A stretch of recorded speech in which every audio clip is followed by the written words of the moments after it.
میرے عزیز، کچھ لوگ ایسے ہیں جن سے عذاب قبر ہوگا ہی نہیں۔ میرے رسول کریم صلی اللہ تعالی علیہ وسلم نے ارشاد فرمایا کہ جو اللہ کے رستے میں شہید ہو گیا، یہ سنن نسائی میں موجود ہے، اسے عذاب قبر نہیں ہوگا، بلکہ ایک حدیث میں تو فرمایا حساب کتاب ہی نہیں ہوگا، اللہ بغیر سوال جواب کے جنت عطا فرما دے۔ کچھ لوگوں کو لوگوں کی بخشش پہ بھی مسئلہ ہی بنتا ہے کہ کوئی بخشا نہ جائے۔ اور ایک صاحب کہہ رہے تھے جی یہ کیا معاملہ ہے کہ جمعے کو بندہ مر گیا یا فلانا ہو گیا تو اس سے حساب کتاب نہیں ہوگا، اتنے بڑے جرم لوگوں نے کی، اتنے پاپ، اور جمعے کو مر گیا تو بخشا جائے گا۔ تو میں نے کہا جرموں کا بھی اسے حساب اللہ لے لے گا، لیکن میاں حساب کتاب کی ڈیوٹی نہ اللہ کی ہے تو بہتر یہ ہے کہ اسی کے ہاتھ میں رہے، تو نہ اپنے ہاتھ میں لینے کی کوشش کر۔ سنن ترمذی کی حدیث۔ ہمیں پتہ نہیں کیا مصیبت ہے، ہمیں پتہ نہیں کیا مسئلہ ہے۔ ایک جنازے سے میں نکلا، آپ یقین کریں کبھی کبھی کلیجہ پھٹ جاتا ہے۔ میں ایک جنازے سے نکلا تو میرے ساتھ ایک بندہ جنازہ پڑھ کے نکلا تو کہنے لگا جی پیر صاحب دیکھیں آج کتنی دنیا آئی ہے، حالانکہ یہ بندہ اس طرح کا تھا، اس طرح کا تھا، اس طرح کا تھا۔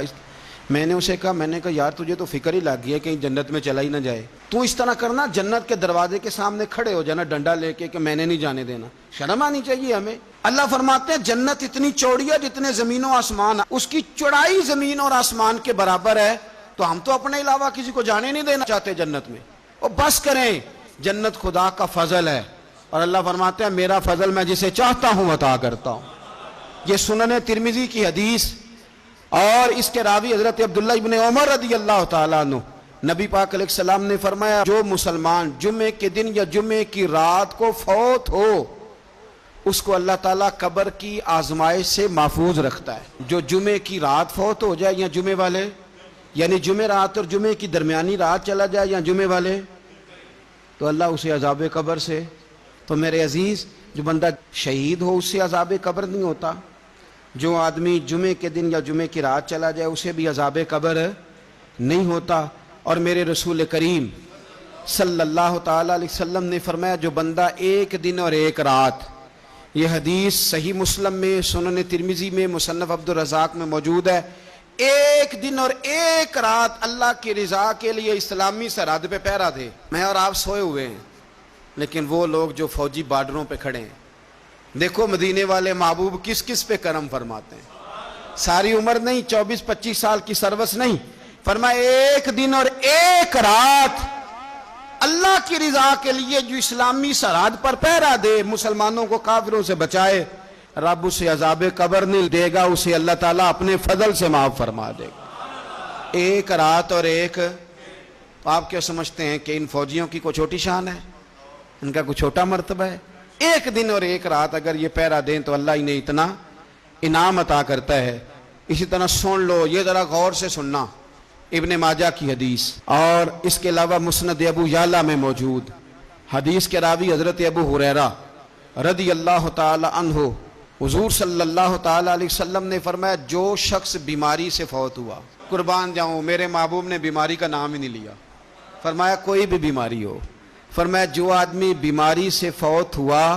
اللہ اسے شہادت کی موت عطا فرمائے گا، اور وہ عذاب قبر سے اور قبر کے امتحان سے بھی محفوظ رہے گا، اور حضور فرماتے ہیں اس کو صبح اور شام جنت کے باغوں میں سے رزق دیا جائے گا۔ جو کسی بھی بیماری سے مرا،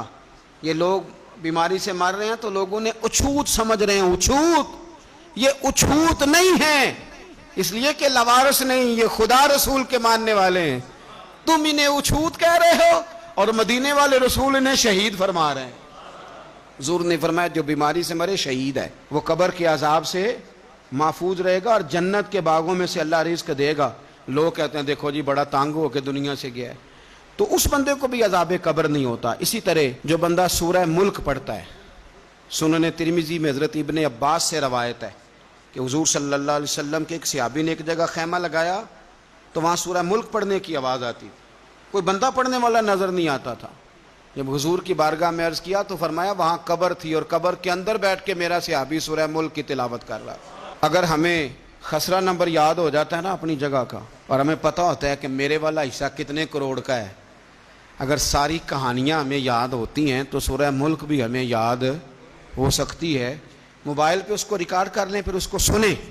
کبھی بھی سورہ ملک میں، اور ہمارے سلسلہ عالیہ میں تو سورہ ملک وظیفہ ہے، ہمارے الوظیفۃ الکریمہ میں اعلیٰ حضرت نے لکھا ہے کہ رات کو سورہ ملک اور سورہ یاسین کے بغیر سونا نہیں۔ سورہ ملک اتنی شاندار سورت ہے کہ نبی پاک صلی اللہ علیہ وسلم نے فرمایا یہ قیامت کے دن اللہ کی بارگاہ میں ناز سے جھگڑا کرے گی اور کہے گی اے اللہ یہاں تو میرے پڑھنے والے کو جنت عطا فرما یا مجھے قرآن پاک سے علیحدہ کر دے، تو رب کریم پھر اپنے فضل سے پڑھنے والے کو جنت عطا کرے گا۔